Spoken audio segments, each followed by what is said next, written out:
conocido por muchos como el pintor de los niños, pero ¿realmente siempre fue este el tema que pintó? ¿Cuáles son sus mayores sueños? ¿Dónde nació? ¿Qué le falta por hacer? Todas esas cosas las puedes saber, así que llégate, visita este encuentro con una baby en YouTube.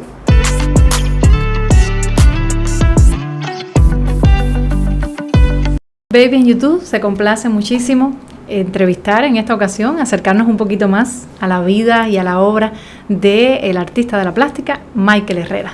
Qué gusto que hayas aceptado esta entrevista, un poco saliendo de la zona de confort familiar que nos acompaña, pero bueno, bienvenido. Muchísimas gracias por invitarme, es un placer realmente estar contigo una vez más acá en este estudio. Oye, mira, vamos a tener la oportunidad de acercar a la gente que sigue tu obra, a la gente que admira muchísimo lo que haces, de tus inicios, de la génesis. ¿Cuánto hay todavía en Michael Herrera de aquel niñito, en aquel Central, en Vertientes, Camagüey? Vamos a remontarnos un poco a la infancia. Bueno, a ver, los años han pasado y como de cualquier manera la vida va dejando una huella en uno, ¿no? Uno va transformando su espíritu, su inteligencia, digamos que la sensibilidad, tu físico, todo va cambiando, pero realmente los recuerdos, ese almacén que tiene uno en el subconsciente, está siempre ahí. Los recuerdos que te van moviendo, que van incluso haciendo que tú vayas construyendo nuevas vivencias, siempre están ahí sencillamente para ser la persona que eres, ¿no? Para ayudarte a partir de esa especie de plataforma, de esa base que son los recuerdos, y formando una personalidad e incluso una personalidad artística, y poder ir desplegando una carrera o una vida a la manera deseada, ¿no? Pero siempre regresando a los recuerdos, porque al final es una especie de ejercicio que es obligatoria, ¿no? Ese almacén que tenemos de esa cantidad de momentos, de instantes que formaron parte de tu infancia, de tu niñez, de tu contexto familiar, eso siempre está ahí. Realmente eso es lo que somos, ¿no? Un manojo de recuerdos. En ese lugar siempre asociamos enseguida a tu familia, lo que representan ellos para ti. Y cuando tuviste que cortar ese hilo de conexión con ellos y decidiste, después de estudiar la carrera en la ciudad de Camagüey, moverte hacia la capital, cuánto de nostalgia y de sufrimiento que algunos desconocen implicó eso. Realmente es así. Yo pienso que a todos los emigrantes de alguna manera les pasa eso, ¿no? Uh-huh. Y yo, bueno, pues sencillamente decidí un día hacer carrera de artista. No me fue fácil esa idea en mi terruño, en mi pedazo de tierra, ¿no? No me fue fácil, no era un lugar idóneo para una formación artística o para desplegar un deseo estético, ¿no? O dejar una obra. Realmente el campo tiene otra esencia, ¿no? Y entonces un día decidí, bueno, pues venir acá a la capital, a La Habana de todos los cubanos, a esta preciosa capital que nos da un montón de oportunidades, que nos permite soñar y llevar a cabo los proyectos. Y entonces, bueno, pues cuando se dio la primera oportunidad, pues la aproveché. Obviamente me costó muchísima nostalgia, me costó un desarraigo que todavía igual deja sus secuelas, ¿no? Claro. Porque fue una ruptura con tu vida de siempre, con la vida familiar, con tus padres, con tus hermanos, para realmente caer en un lugar donde había mucho de esperanza, pero te faltaba la familia, te faltaba realmente ese calor que todos necesitamos, ¿no? En gran medida. Fue muy costoso para mí. Fue muy costoso, como lo es para cualquier persona que se separa de su familia, de las personas que más quiere. Pero creo que fue un esfuerzo necesario, un esfuerzo que al final se tradujo en un montón de cosas buenas, incluso familiares también, porque bueno, con los años tuvimos la posibilidad de unirnos nuevamente y bueno, ya había un camino comenzado y hasta cierto punto un trayecto ya caminado, ¿no? Eso fue bueno para todos, desde todos los puntos de vista. En el caso de las influencias que ya tú lograste profesionalmente hablando, ¿quiénes sí se convirtieron así en referentes para tu obra, para tu carrera? Bueno, el arte está el arte realmente está lleno de talentos enormes, ¿no? Fuera de Cuba y dentro de ella también. Aquí en Cuba hay grandes maestros del arte, hay grandes personas, grandes artistas que han empujado su sensibilidad, sus deseos conceptuales, su talento artístico a dimensiones enormes, extraordinarias realmente. Y por ejemplo, tengo muchas personas en la mente que me inspiraron, ¿no? Como lo fue Fabelo en su momento, Choco, Pedro Pablo Oliva, o sea, muchos artistas que eran de esa generación, pero que realmente habían también pasado por rupturas y habían venido para La Habana con mucho sacrificio en otros años. Y muchas veces fueron realmente el motor impulsor de mi empeño y de mi sacrificio. Luego, cuando vas a pensar en la carrera, en la obra de estos grandes maestros, que muchos son premios nacionales de artes plásticas, bueno, pues también te inspira en el ámbito ya más conceptual, más formal, más técnico, ¿no? De todos los puntos de vista, la influencia ha sido para mí trascendente. Claro. Luego, para armar mi obra, piensas en ello, también tienes una influencia ya, estoy pensando ya propiamente en el estudio, ¿no? Una influencia del arte universal, de figuras que también te inspiran, y creo que la influencia es lo que te va llevando, por lo menos lo que te va dejando esforzarte sin grandes problemas. Para los que te conocemos un poco más, sabemos lo aprensivo que eres y cómo los lugares sí te modifican completamente. Esa etapa de los estudios, antes, vamos a regresar, esa etapa de los estudios en Camagüey, cuando decides que esa es la carrera por la que quieres optar, una carrera de arte, en un contexto que no era muy habitual, tú viviendo en un lugar rural, no era muy habitual que se decidiera, ¿no? Por carreras de arte. Tú lo hiciste, te decidiste, pero ¿estabas totalmente convencido o ya en algún momento tú dijiste, esto no es lo que quiero? ¿Cómo fue esa etapa? Esa etapa que fue, me imagino que muy fuerte para ti. Bueno, fue una etapa muy bonita, porque bonita y en la que necesitamos luego tener bien claro lo que queríamos, ¿no? Fue una etapa bonita, pero realmente, ¿qué sucedió? Que yo crecí, en mi casa siempre hubo un movimiento, vamos a decir que cultural, pero bueno, el deseo aquel de oír buena música. Mi papá escuchaba mucho la obra de Joan Manuel Serrat, era dibujante también, tocaba la guitarra, y yo crecí en eso, realmente yo crecí en eso. Yo nací en el campo, en Vertiente, que es un municipio de Camagüey, pero, a ver, no tengo que ver nada, por ejemplo, ni con caballo, ni con gallina, me hubiera encantado, ¿no? Pero cuando hablaste de pintura no fue un espanto, fue algo... Exactamente, por eso es que te digo, que me crié en un contexto en el que eso no era ajeno, ¿no? Dentro de mi casa. Fue cómodo hablarlo. Ya fuera de la casa, fuera del propio hogar, ya era diferente, o sea, no tenía mucho sentido que un niño de momento del campo estudiara una carrera de arte. De hecho, allí en Vertiente en aquel momento ni se sabía que había carreras de pintura, ni mucho menos, y fue algo nuevo para mí. De hecho, yo me enteré que había una carrera donde se estudiaba pintura estando en 9º grado, casi con 15 años. No sabíamos eso, claro, ¿no? Había que moverse rápido para todos los exámenes y todo lo que se hace. Claro, o sea, y había que prepararse. Yo en ese tiempo entrenaba desde chiquitico, me gustaba mucho el deporte, entrenaba lucha desde chiquitico, y entonces era un cambio que nadie entendía, ¿no? De buenas a primeras, de pasar, porque bueno, allí no se habla mucho de arte, pero sí se habla mucho de estos deportes, y bueno, fue lo que yo conocí desde pequeño, entonces era un poco raro, ¿no? Pasar de una cosa a la otra, cuando nada tenía que ver una cosa con otra. Entonces bueno, pues, pero lo asumimos con decisión, y al final ha sido una bendición. ¿Y por qué será que entonces recuerdas con mucha, bueno, a ver, entiendo que sí por Vertiente, esa nostalgia y ese recuerdo, pero por Camagüey no? A veces me dices, no tengo tanto así recuerdos que quisiera volver, ¿no? ¿Por qué sí con Vertientes y por qué no pasa así con Camagüey, con la ciudad? Bueno, porque es que es la tierra donde uno nace, ¿no? Hay algo ahí que no tiene nombre, hay algo ahí que uno no logra describir con palabras, pero que sí es un sentimiento que te acompaña. Donde tú naces es una tierra, o sea, que es tu templo, ¿no? Aunque así no lo veas o aunque no lo tengas ni tanto en cuenta, en algún momento hay un bombillito que se te enciende que como que te pide que es el lugar, que de algún momento, de alguna forma regreses a tu lugar, y aunque sea una tarde mires cómo van las cosas allí. Y no me pasa así con Camagüey, aunque sé que es una ciudad especial, es la provincia donde nací. Con la propia ciudad no me pasa tanto porque no estuve tantos años en esa ciudad, o sea, estuve los años de estudio, que lo que recuerdo es la beca, pleno periodo especial. O sea, mis recuerdos con Camagüey son son diferentes, de sacrificio, ¿no? Son claro. de sacrificio, de pujanza, de resistencia.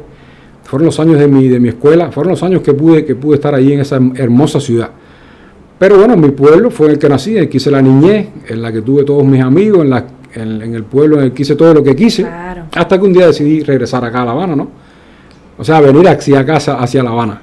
Y entonces, bueno, pues es mi tierra la que más extraño, esa tierra donde nací. Y con nostalgia. Tuviste la dicha de tener a uno de los profesores más importantes de dibujo en la escuela tuya de pintura, que por el cual pasaron otros artistas que se formaron ahí, que tienen ahora un nombre y un prestigio. Eso, ¿fuiste consciente de eso desde el primer momento o ya una vez graduado de aquí en la capital fue que dijiste, wow, tuve un excelente profesor? A ver, siempre supe, cuando yo era un niño prácticamente en la secundaria, mi padre me llevó ahí a la escuela, cuando descubrimos que existía una escuela de arte, allí en Camagüey, fuimos a la escuela, y nos recibió Alberto Larré, un maestro de dibujo, que yo en aquel momento lo veía como un hombre conocedor de arte y nada más que eso, ¿no? Y entonces nos fue preparando para la prueba de ingreso. Luego entré a la escuela, fue mi maestro de dibujo en primer año, bueno, en todos los años de la escuela. Pero realmente a él le agradezco muchísimo porque con los años fui descubriendo que era un hombre y un maestro excepcional, como pocos que yo haya conocido. Al mismo tiempo fue maestro de muchos artistas reconocidos también que pasaron por esa escuela. Y es un nombre en mi vida que hay que recordar obligatoriamente, ¿entiendes? Porque yo pienso que si no hubiera sido por él, tal vez yo me hubiera dedicado a otra cosa, no hubiera sido artista, porque se sacrificó mucho para que yo me preparara para poder entrar a la escuela. Luego me dio a mí y a todos los demás, o sea, ahí no había distinción, pero era un gran maestro con un enorme corazón y conocimiento que para qué. Entonces, bueno, pues nada, si un día se me vuelve a dar la oportunidad de darle un abrazo, con todo el gusto del mundo lo haré. Alberto Larré se llama.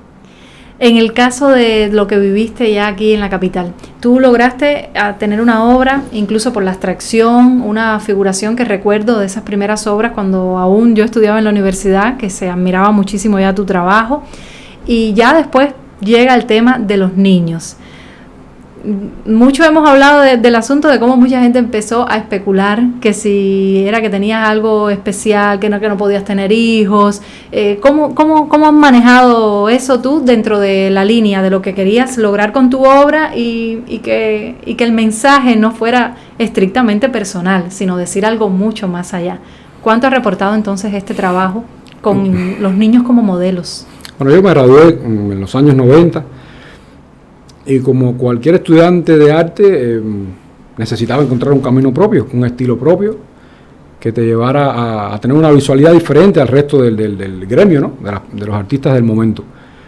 Pasé por muchas etapas, tuve series como Isla Forever, luego Existo, etapas diferentes en las que no había ningún concepto académico, siempre con la necesidad de dialogar, de comunicar, de desplegar un contenido, pero por muchas etapas visuales, muchas series que tenían que ver con razones diferentes, con las imperfecciones del ser humano, con la parte humanista. Luego con la llegada a la capital también tuve series diferentes aquí, abstracciones también, una serie que se tituló No Veo Nada, que fue una serie de abstracciones que me encantó, de obra abstracta, pintura abstracta como tal. Pero llegó el momento en el que caí en este tema de los niños, prácticamente por casualidad, por azar, ¿no? Tuve vivencias y experiencias hace muchos años y me llevaron a descubrir un poco el código del niño como tal. Lo comencé en su momento de diferentes maneras, con toda la sutileza y el cuidado que el tema requiere, y fui cayendo en escenas pictóricas diferentes hasta ir armando un camino propio que no fuera para nada una pintura decorativa, una pintura complaciente. Más bien siempre he seguido siendo el artista con el interés de decir lo que pienso, incluso de sacudir al espectador, de provocarle reflexiones necesarias. Y eso lo hice a través de la visualidad de los niños, a través de ese mundo de los niños que me fue ayudando a armar una especie de visualidad propia y que el público ha agradecido muchísimo. Ya en una ocasión, dentro de ese ciclo, intentaste hacer esa exposición con abstractos y hasta la propia crítica pidió que no abandonaras el tema de los niños. Eso siempre fue algo que nos sorprendió cantidad, porque dijimos, mira, cómo no solo el público, que ha abarrotado tus exposiciones y hemos pasado grandes sofocos con tanta gente en esas inauguraciones, pero ha sido también el resultado, ¿no?, de que ese público ha querido acompañarte de principio a fin, reclamando la presencia de una obra como la tuya con los niños.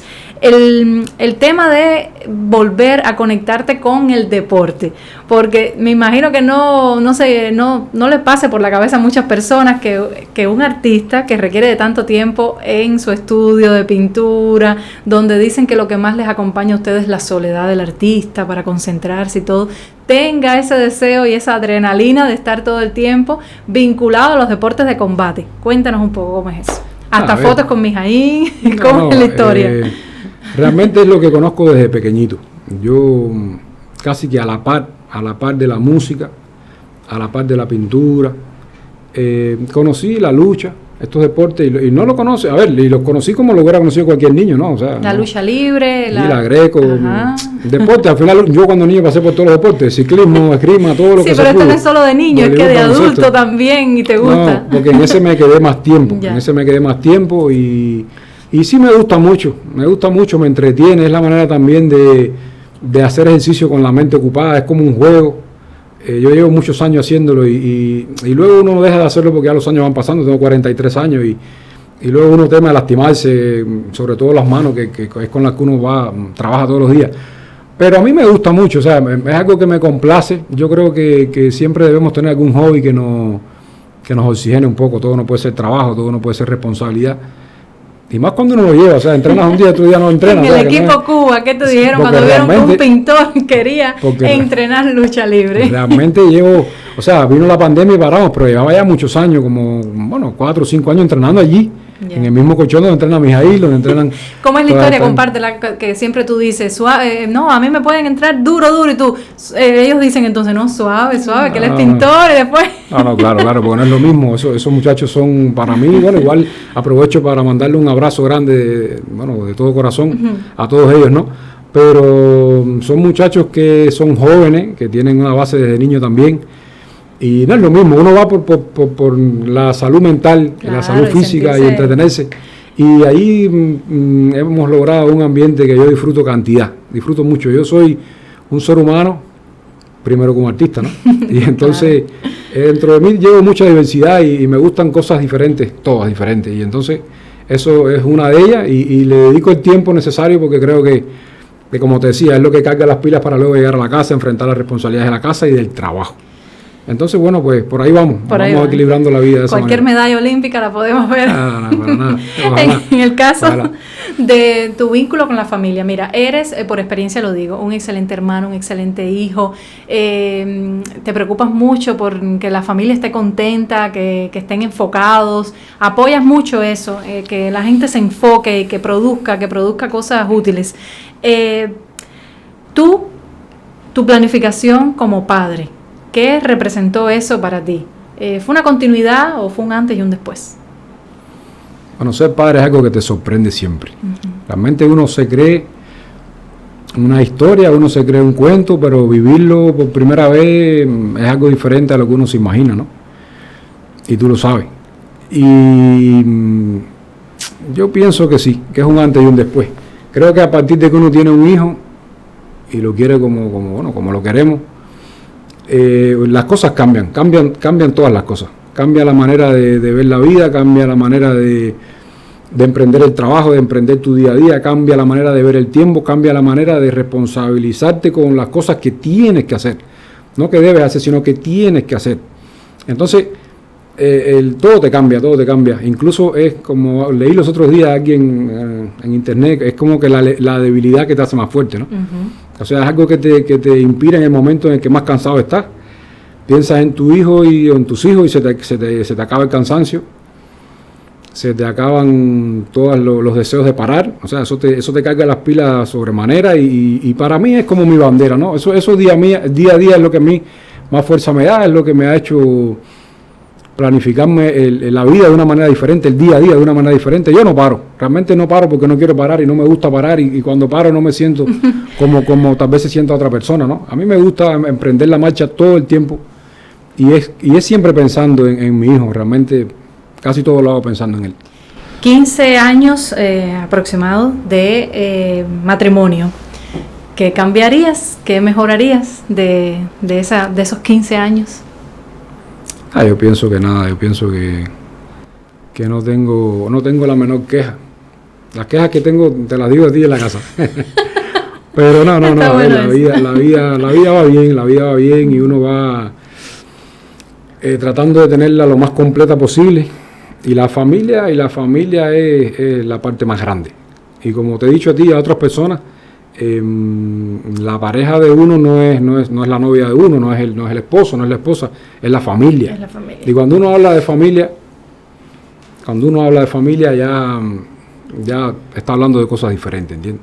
Entonces, bueno, pues nada, uno va asumiendo esto de la manera que la vida te va dejando, y pienso que sí, que soy un hombre feliz y que todo marcha bien. ¿Qué le faltaría hacer a Michael Herrera en su vida profesional o personal? Algo así que viene hace rato dando vueltas y que está como pendiente. Bueno, a ver, tenemos siempre muchas cosas pendientes. En la carrera no se acaban. No se acaba. Siempre quieres un poco más, siempre la vida te da la posibilidad de hacer un poco más, de crecer más, de exponer más, de llegar a circuitos donde no has llegado, sencillamente de que la obra sea aún más rica formalmente, que la visualidad se vaya oxigenando, vaya creciendo, se vaya nutriendo. Hay muchas cosas por hacer, muchas cosas por hacer en el ámbito profesional, en el ámbito personal. Hay muchas cosas por hacer, por suerte, porque realmente la vida sin eso sería muy aburrida, ¿no? Tenemos mucho por hacer. Creo que lo que más necesito es que no se acabe el trabajo, que siempre esté ahí, que siempre tengamos ese deseo de hacer cosas diferentes todo el tiempo, con la carrera y con la vida. Unas preguntas rápidas. ¿Estás dispuesto a contestarlas? Sí, lo más rápido que puedas. ¿Color preferido de Michael Herrera? El rojo. ¿Canción o autor preferido? Rápido. Vamos a decir que Joan Manuel Serrat. Pensé a Carlos Varela por algún momento. ¿Director de cine que te gusta mucho? Fernando Pérez. ¿Película favorita? Corazón Valiente, de Mel Gibson. De tus obras, ¿cuál ha sido el trabajo favorito que recuerdes así, que te ha marcado? Creo que lo que hago ahora. ¿Alguna fobia, miedo? A los camaleones. ¿Algún sueño repetitivo que tienes? ¿Qué sueño? Pasear. Eso me viene a la mente todas las noches. Quiero pasear. Explorar. Y si te dieran la oportunidad de reencarnar en alguien o en algo, ¿en quién sería? En Picasso. Con una servilleta nos conformamos. 4 geniales rayas y ya. Gracias por haber aceptado esta invitación, porque sé que te gusta mucho ser invitado a las entrevistas, pero creo que esto rompió todo lo que nos imaginábamos de yo poderte entrevistar. Ha sido muy, muy especial este momento, sobre todo porque ya estamos esperando cosas buenas de este proyecto y porque estás tú. Claro, ya. Entonces esto va a ser así como el comienzo de un largo camino para disfrutar al máximo con esta baby en YouTube. Gracias. Gracias. Te quiero. Igual.